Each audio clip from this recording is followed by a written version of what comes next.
Welcome back to my channel action plan that works. अस्सलाम वालेकुम। आज हमारा लेसन नंबर 1 है। आज हम सी साउंड सीखेंगे। सी की ऑलरेडी एक साउंड मैं आपको बता चुकी हूँ, ख, यानी कि अपने बच्चे को भी एक साउंड पढ़ाई हुई है। जब आपने ABC बच्चे को पढ़ाई है वो साउंड थी ख। आज हम बच्चे को एक दूसरी साउंड इंट्रोड्यूस करवाएंगे, वो है स, यानी एस की जो साउंड थी। जी, तो स्टार्ट करते हैं हमारा लेसन नंबर 1। इसमें मैं आपको बताऊंगी कि आपने पहले तो खुद किस तरह से समझना है सी की साउंड्स को, और फिर आपने बच्चे को किस तरह से समझानी है सी की ये दोनों साउंड्स डिफरेंट एग्जांपल्स के साथ। सबसे पहले मैं आपके साथ प्रीवियस कुछ बातें डिस्कस कर लूँ। A to Z आपने 1 ईयर में बच्चे को कंप्लीट लर्न करवा देनी, यानी कि आपने 26 उसकी साउंड्स भी बच्चे को आनी चाहिए, एक एक साउंड। उसके बाद आपने वॉवल्स और कॉन्सोनेंट्स बच्चे को इंट्रोड्यूस करवाने। इस सारे टॉपिक्स पे मैं पहले भी वीडियो बना चुकी हूँ, आप वहाँ से देख सकते हैं। इसके बाद जब आपका बच्चा सेकंड स्टेप पे पहुंच जाएगा, यानी कि तकरीबन 1.5 ईयर वो पढ़ चुका है, तो उसके बाद आप उसको ये वाले लेसन स्टार्ट करवाएं, यानी कि सी की अदर साउंड। सबसे पहले आप ये 2 ग्रुप्स देख लें, नोट डाउन कर लें अपने आप पास। आपने ये दोनों ग्रुप्स याद रखने हैं बच्चों को पढ़ाते हुए। अब देखें, सी के बाद अगर ए आ रहा है या ओ या यू आ रहा है, पहला वाला ग्रुप, तो आपने ख साउंड यानी कि हार्ड साउंड निकालनी है। और मोस्टली लेटर सी के ख साउंड ही निकालते हैं, जो हम पहले भी बच्चे को पढ़ा चुके हैं।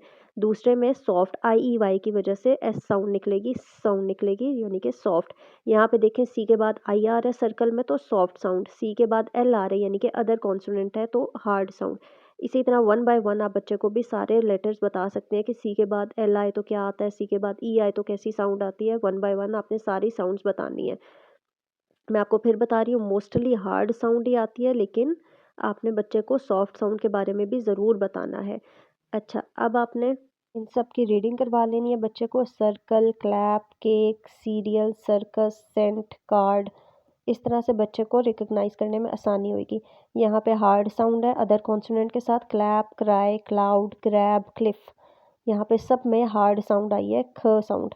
अब मैं आपको एक वर्ड दिखाती हूँ, साइकिल। इसमें सी की दोनों साउंड्स आ रही हैं, यानी कि सी के बाद वाई आया तो सी की साउंड सॉफ्ट होगी, और सी के बाद एल आया तो सी की साउंड हार्ड होगी।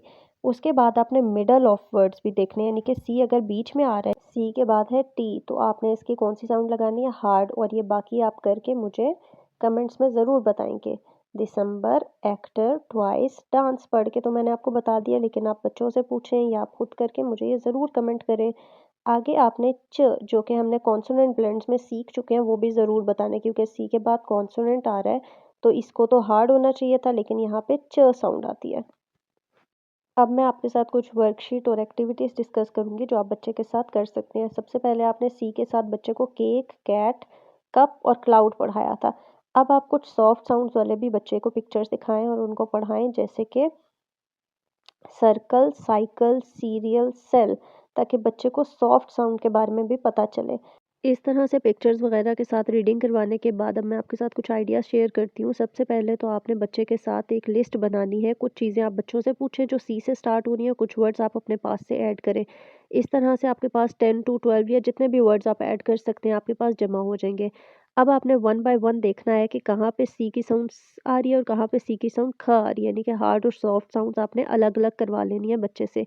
एटलीस्ट 1 वीक तक आप बच्चे के साथ ये सी वाला टॉपिक लेके चलें और उससे डिफरेंट डिफरेंट तरीक़ों से पढ़ाएँगे तो वो कभी भी ये टॉपिक्स नहीं भूलेगा। अब सेकंड पॉइंट है, make a C chart and read. आप पिक्चर्स और वर्ड्स लिख के विद स्पेलिंग्स एक चार्ट बनाएं जिसमें सारे सी के वर्ड्स हों, और उसे कम से कम 1 वीक तक आप बच्चे को डेली पढ़ाएं। इससे बच्चे को बिल्कुल पक्का याद हो जाएगा और वो कभी भी नहीं भूलेगा। अक्सर बच्चे जो हैं वो बड़ी क्लासेस में भी पहुंच जाते हैं, लेकिन उनके कॉन्सेप्ट्स क्लियर नहीं होते। तो अगर आपके पास बड़ा बच्चा भी, यानी कि आप बड़े बच्चे को साउंड्स पढ़ा रहे हैं, तो भी आप ये वाला सारे रूल्स फॉलो कर सकते हैं। इससे बच्चे को पक्का एक एक फोनिक का याद रहेगा कि किस लेटर की क्या साउंड है। और काइंडली ये सीरीज़ मेरी फॉलो कीजिएगा, आपको बहुत आसानी होगी पढ़ाने में। अच्छा, इस तरह करने से आपके बच्चे को लॉजिक भी पता चलेगी कि क्यों कब कौन सी साउंड आ रही है, और वो मेमोराइज भी कर लेगा। पिक्चर और स्पेलिंग्स के साथ पढ़ाएं, और स्पेलिंग में पूछें कि सी के बाद वाई आ गया तो इस वजह से इसकी साउंड जो है सी है। रिपीटेडली पूछने से बहुत ज़्यादा उसको क्लैरिटी आएगी। और आप एक पेपर पे वर्कशीट बनाएं जिसमें आप विद स्पेलिंग्स वर्ड्स लिखते हैं, जिस तरह कैट, सेल, सर्कल, साइकिल, और आप उससे आगे ये दोनों ऑप्शंस दे दें, एस साउंड और ख साउंड, तो बच्चा खुद सेलेक्ट करेगा कि कौन सा करेक्ट है। I hope you like this video. अगर आपको ये वीडियो पसंद आती है तो काइंडली कमेंट करके ज़रूर बताएं। सी यू सून। अल्लाह हाफिज़।